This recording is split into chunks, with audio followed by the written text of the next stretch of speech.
Aujourd'hui, je réponds à vos questions et on va voir notamment comment faire pour mettre l'accent sur les pecs si tu t'entraînes en full body, comment corriger une asymétrie, que ce soit sur les pecs ou sur les bras, ou encore comment faire pour gérer tes exercices si jamais le matériel dont tu as besoin est pris parce qu'il y a trop de gens dans ta salle de sport.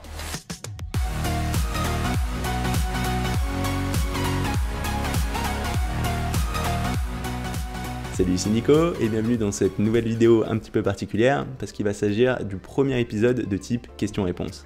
Parce que je reçois beaucoup de questions très intéressantes par mail et je me suis dit que ce serait intéressant de les partager avec tout le monde, de se baser sur des questions concrètes et comme ça d'apporter petit à petit mon expérience, mes réponses et de créer un petit peu plus d'interaction de cette façon. Alors pour ce premier épisode, je vais aller chercher dans les mails qu'on m'a déjà envoyés, mais à l'avenir, si tu as une question que tu aimerais voir dans un de ces épisodes, n'hésite pas à me l'envoyer sur questions@nicodalam.com et ce seront ces questions auxquelles je répondrai dans les épisodes suivants. Donc c'est parti, on lance ce premier épisode. Alors tout d'abord, j'ai une première question qui vient de Julien, qui fait de la musculation depuis 7 mois et qui me demande si faire un full body avec un seul exercice pec à chaque séance, c'est suffisant pour mettre un accent sur les pecs, qui est a priori un muscle qui lui pose problème. Et il veut savoir si passer à 2 exercices, ce serait plus efficace. Et ben en fait, la première chose, c'est qu'en soi, c'est pas le nombre d'exercices qui est important, c'est plus le volume total, la quantité totale de séries que tu vas faire sur ta semaine qui va faire la différence. Ça veut dire que tu peux très bien avoir un seul exercice à chaque séance 3 fois par semaine. Si tu as suffisamment de séries au total, ce sera suffisant pour progresser.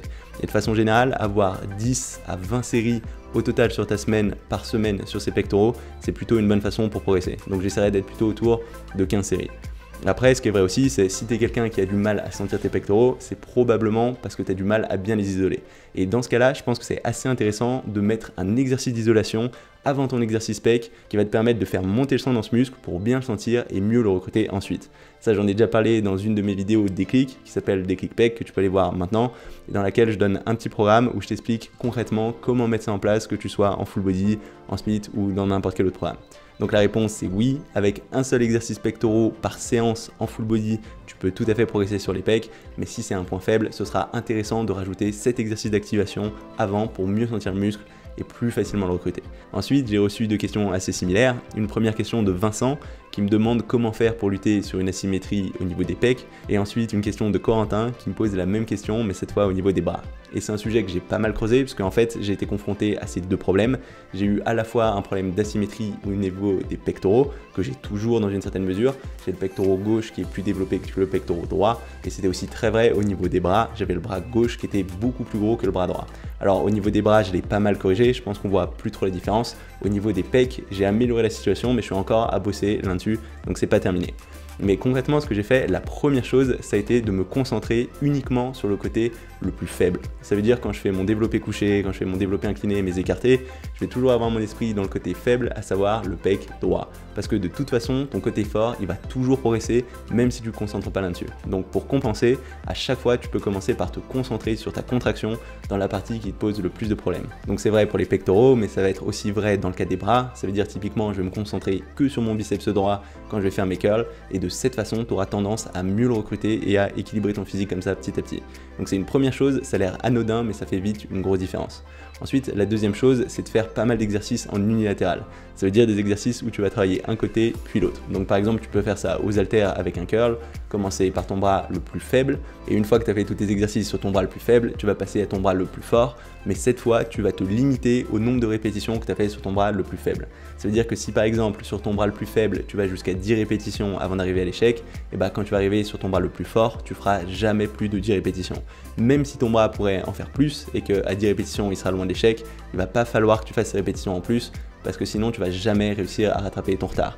Et concrètement, ça veut dire que moi par exemple, sur mon bras gauche, je suis jamais à l'échec sur aucun exercice.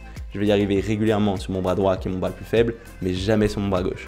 Après, ça c'est des choses qui sont pas forcément évidentes à mettre en place quand tu vas faire des choses comme les pectoraux, où tu vas pas avoir énormément d'exercices, où tu vas pouvoir faire de l'unilatéral, mais du coup je vais quand même essayer de trouver des exercices comme la poulie à un bras, que je vais faire systématiquement en début de séance, où je vais travailler un côté puis l'autre.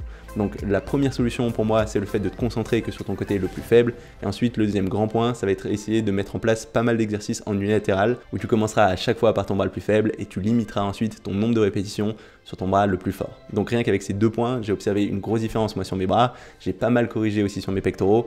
Ensuite, il faut être patient parce que c'est le genre de choses qui va prendre vraiment du temps et ça va se corriger à l'échelle de plusieurs mois, voire plusieurs années, pas à l'échelle de plusieurs semaines. Mais en faisant ces 2 choses, tu verras la différence à terme. Après, j'ai une autre question que j'ai trouvée très intéressante, c'est plus d'ordre pratique qui vient de Nicolas, qui me demande si dans sa salle de sport où il y a beaucoup de personnes et où du coup il peut pas tout le temps avoir le matériel, est-ce que c'est gênant s'il change systématiquement d'exercice à chaque séance? Et en fait oui, ça va être assez gênant parce que si tu veux réussir à vraiment maîtriser un exercice pour en retirer un maximum de résultats, ce sera important que tu le fasses suffisamment longtemps, suffisamment fréquemment. Et si tu changes à chaque séance entre du développé à la machine, du développé couché, du développé aux haltères, ce sera plus long d'avoir cette adaptation et ce sera moins efficace. Donc dans l'idéal, il vaut mieux que tu choisisses un exercice où tu seras à peu près sûr d'avoir le matériel. Par exemple, si tu sais que la machine Smith est souvent prise, essaye d'éviter les exercices à la machine Smith, passe plutôt aux haltères. Si tu sais que les bancs de développé couché sont souvent pris, mais que par exemple tu as des bancs libres où tu peux le faire aux haltères, essaye de toujours faire ton développé couché aux haltères. Comme ça, essaye d'avoir l'exercice où tu seras le plus sûr d'avoir le matériel parce que cette régularité sur un même exercice, elle est vraiment importante. Bon après, si tu n'as vraiment pas le choix et si c'est une fois de temps en temps que tu te retrouves à faire un autre exercice, c'est pas très grave, ça devrait normalement pas changer grand chose. Mais autant que possible, essaye d'avoir les mêmes exercices avec la même régularité parce que trop de variations, ça peut poser problème. Ensuite, j'ai une question de José qui s'entraîne depuis 1 an 4 fois par semaine et qui comprend pas pourquoi il a systématiquement des douleurs aux épaules alors qu'a priori il pense avoir une bonne exécution, que ce soit sur ses gestes de presse ou sur ses gestes d'élévation aux épaules. Et souvent dans ces cas-là, la première chose à faire, ce sera de faire très attention à bien s'échauffer.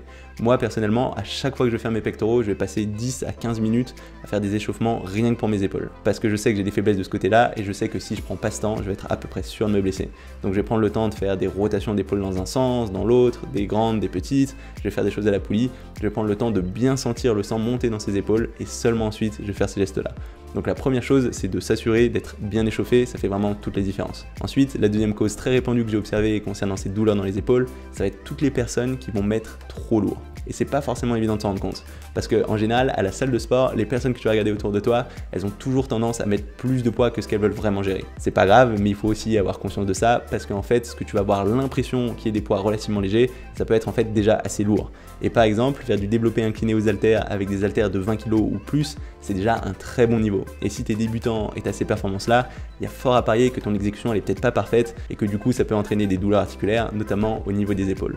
Donc moi, mon deuxième conseil, ce sera de diminuer tes charges de au moins 30%, de ralentir ton geste et sûr de bien faire entrer en jeu les bons muscles, de pas trop tirer sur les articulations, quitte à rajouter des répétitions si jamais tu sens que tu es trop large. Mais en général, la plupart des personnes, elles mettent pas trop léger, elles ont tendance à mettre trop lourd et ça peut être une des raisons qui occasionne ces douleurs aux épaules. Enfin, je voulais finir avec une question d'Ilias qui s'entraîne en full body depuis 2 semaines, mais qui s'entraîne tous les jours. Et il se pose la question de savoir si c'est plus efficace de prendre des jours de repos ou de continuer de cette façon, parce qu'a priori, il n'a pas trop de courbatures et il se sent plutôt en forme avec ce type d'entraînement. Déjà, la réponse c'est non, ce ne sera pas efficace de pas du tout prendre de jours de repos. Parce que ce qu'il faut comprendre, c'est qu'en musculation, tu vas avoir 2 phases. Tu vas avoir le temps que tu passes à la salle, qui est le moment où en fait tu détruis du muscle, qui va être le stimulus qui ensuite va déclencher la prise de muscle, mais cette prise de muscle, elle se fait pendant ton temps de récupération, quand tu n'es pas à la salle de sport. Donc si tu passes beaucoup de temps à la salle à détruire le muscle, mais que tu lui laisses pas ensuite assez de temps pour récupérer, surcompenser et construire du muscle supplémentaire, tu vas pas réussir à prendre du muscle et tu vas rapidement stagner. Donc là, au début, vu que tu es débutant, il n'y aura pas de problème, tu vas réussir quand même à progresser parce que tu as un entraînement qui n'existait pas du tout avant, mais rapidement, tu vas voir, dès que tu vas commencer à progresser, que tu vas commencer à augmenter tes charges, ton corps, il va plus réussir à récupérer, tu risques de rentrer en surentraînement et tu vas plus voir de différence en termes de progression. Donc ce sera important que tu laisses au moins un jour de repos entre chacune de tes séances, surtout en full body. Donc voilà, ça va être tout pour ce premier épisode de questions-réponses. Si jamais ça t'a plu, n'hésite pas à mettre un petit pouce bleu ou un petit commentaire pour que je sache si je continue à faire ce genre de vidéos ou si j'essaye de faire d'autres formats de vidéos. Pour la suite, si jamais tu as des questions que tu aimerais voir dans les épisodes suivants, tu peux les envoyer à questions@nicodalam.com. Si c'est une question que j'ai pas encore traitée et que je trouve intéressante, je la mettrai dans ces vidéos. Sinon, j'essaierai au moins de te donner une petite réponse par écrit. Si t'es pas encore inscrit à ma chaîne YouTube, n'hésite pas à le faire maintenant pour savoir quand je sortirai de nouvelles vidéos. J'en sors tous les lundis à 18 h et tous les jeudis à 18 h. C'est tout pour aujourd'hui et on se retrouve très rapidement. Salut!